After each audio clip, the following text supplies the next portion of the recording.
My name is Katie Burke. I teach in ag communications in the environmental option.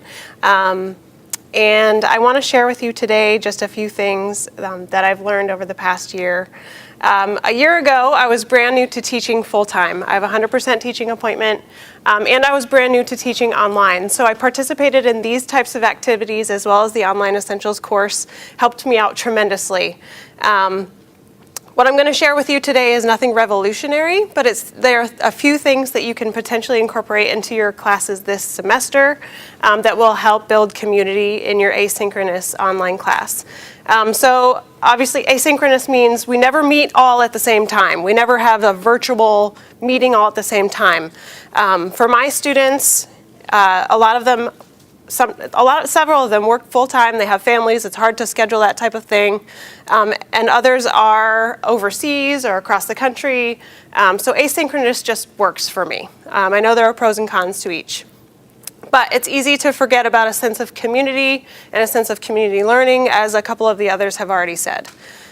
So my basic goals are, number one, as everyone should do, but especially important in an asynchronous class, make the course completely easy to understand and navigate.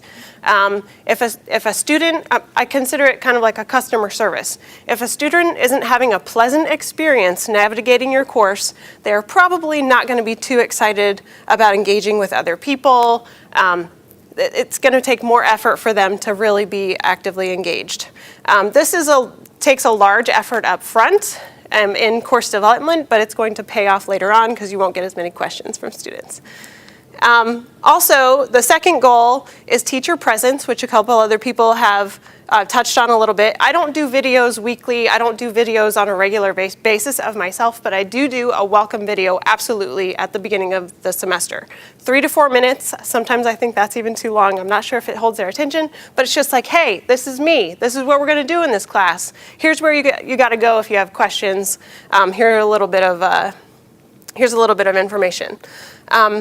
I also give prompt responses to emails. I don't tell my students this, but my online students are the priority when it comes to email because that's the best way for them to contact me. They can't stop by my office.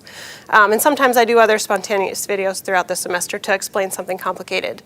I also try, this semester especially, in a new class that I haven't taught online before, more peer learning in terms of carefully timed discussions, which I'll talk about here in a second, small group discussions, sometimes led by the students themselves, and also peer editing. So let me go through a couple more slides.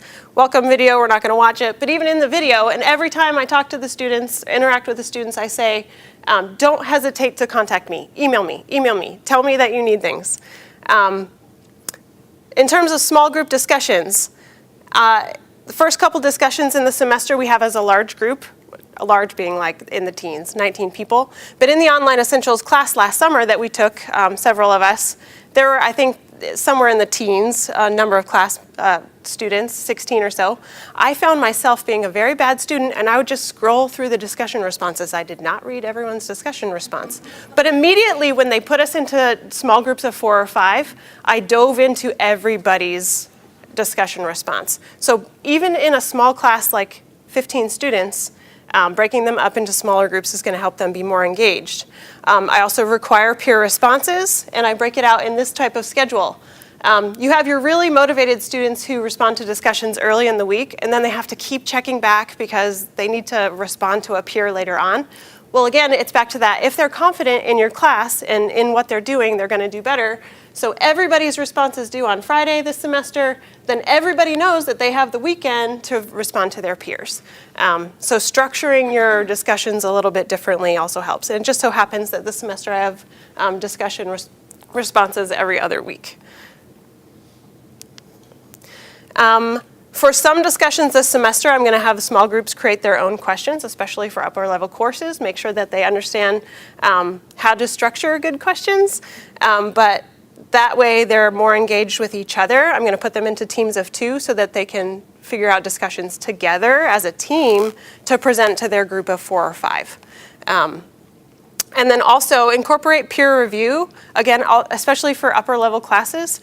Make them grade each other's work, and then I grade them on their grading. So making sure that they are interacting that way too.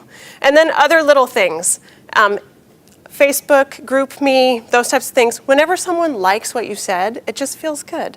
So creating that sense of community, this semester I'm going to incorporate their ability to like discussion responses. So they have one required peer review, but then they don't have to comment on anybody else's stuff. But if they like it, I'm hoping that it fosters this sense of community.